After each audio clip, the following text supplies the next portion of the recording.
موسیٰ علیہ الصلوۃ والسلام جب گئے کوہ طور پر اللہ تعالیٰ سے کلام فرمائی تو واخذت الالواح، وہاں ان کو توریت تختیوں کی صورت میں دی گئی۔ نبی کریم صلی اللہ علیہ وسلم کو یہودیوں یک مشت توریت دی گئی، یک مشت انجیل، یک مشت زبور۔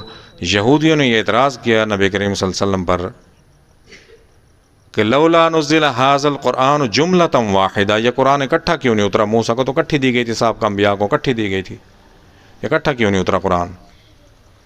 تو اللہ تعالیٰ نے جواب دیا کذالک لنثبت بہ فؤادک ورتلناہ ترتیلا، ہم اس کو اتارتے ہیں ترتیب سے، ہم جانتے ہیں کہ ہدایت کیسے دینی ہے، ہم اسی طرح اس کو اتارتے ہیں۔ دوسرا اعتراض ابو جہل نے کیا تھا۔ ابو جہل نے کیا اعتراض کیا تھا؟ لولا نزل ھذا القرآن علی رجل من القریتین عظیم،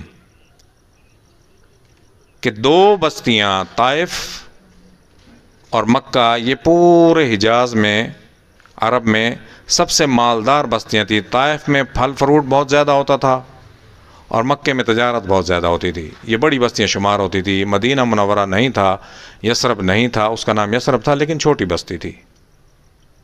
یہ کسی مالدار آدمی پر کیوں نہیں اترا قرآن؟ ابو جہل نے اعتراض کیا، یہ ان پر کیوں اترا؟ نہ ان کا آگے ہے، نہ پیچھے، نہ والد، نہ والدہ، نہ جائیداد، نہ کوئی چیز۔ اللہ تعالیٰ نے جواب دیا اہم یقسمون رحمت ربک، کیا رب کی رحمت تم تقسیم کرتے ہو؟ اللہ تعالیٰ نے فرمایا کہ اپنی رحمت ہم تقسیم کرتے ہیں۔ نحن قسمنا بینہم معیشۃ فی الحیات الدنیا، ہم جس کو چاہتے ہیں روزی فراق کر دیتے ہیں، محلات، باغات، ملنے، فیکٹریاں دے دیتے ہیں۔ ورفعنا بعضهم فوق بعض درجات، کسی کے درجات کسی سے بلند کر دیتے ہیں، جیسے سابقہ انبیاء کے بارے میں آیا تلک الرسل فضلنا بعضهم علی بعض، ہم نے نبیوں کو دوسروں کو فوقیت دی۔ موسیٰ علیہ السلام کو کلیم اللہ کا شرف حاصل ہوا، ابراہیم علیہ السلام خلیل اللہ ہیں، اللہ کے خلیل ہیں، داود خلیفۃ اللہ ہیں۔ اللہ تعالیٰ نے ہر نبی کو ہر دور کے مطابق کمالات عطا فرمائے۔ تو نبی کریم صلی اللہ علیہ وسلم کے پاس اب وحی آئی کیسے؟ اب پہلی بات یہ ہے کہ وحی جو ہے، وحی خفی جو آدم علیہ السلام سے شروع ہوئی، فتلقى آدم من رب کلمات، یہ وحی خفی ہے،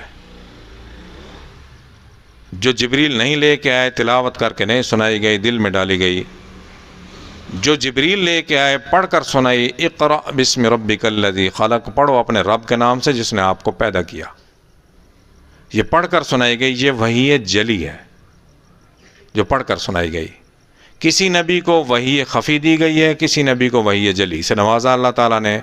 نبی کریم صلی اللہ علیہ وسلم کو دونوں سے نوازا اللہ نے۔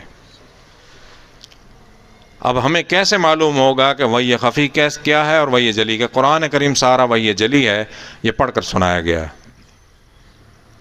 حدیث قدسی وحی خفی ہے، یہ پڑھ کر نہیں سنائی گئی، یہ نبی کریم صلی اللہ علیہ وسلم کے دل میں ڈالی گئی ہے۔ اب ہمیں کیسے معلوم ہوگا کہ وحی قدسی کون سی ہے؟ کیسے پتہ چلے گا؟ تو جس حدیث میں، جس روایت میں نبی اکرم صلی اللہ علیہ وسلم فرماتے ہیں، جو روایت اللہ تعالیٰ تک پہنچے، جس میں حضور نے فرمایا اللہ تعالیٰ فرماتے ہیں، وہ حدیث قدسی ہے۔ باقی احادیث صحیح ہیں، حسن ہیں، جو بھی احادیث کے درجے ہیں وہ حضور کا فرمان ہے، وہ حدیث نبوی ہوگی، کیونکہ حضور کا اپنا فرمان ہے، جس میں حضور یہ فرمائیں کہ اللہ تعالیٰ فرماتے ہیں، یہ حدیث قدسی ہے۔ اللہ تعالیٰ نے اپنے محبوب کو دونوں سے نوازا۔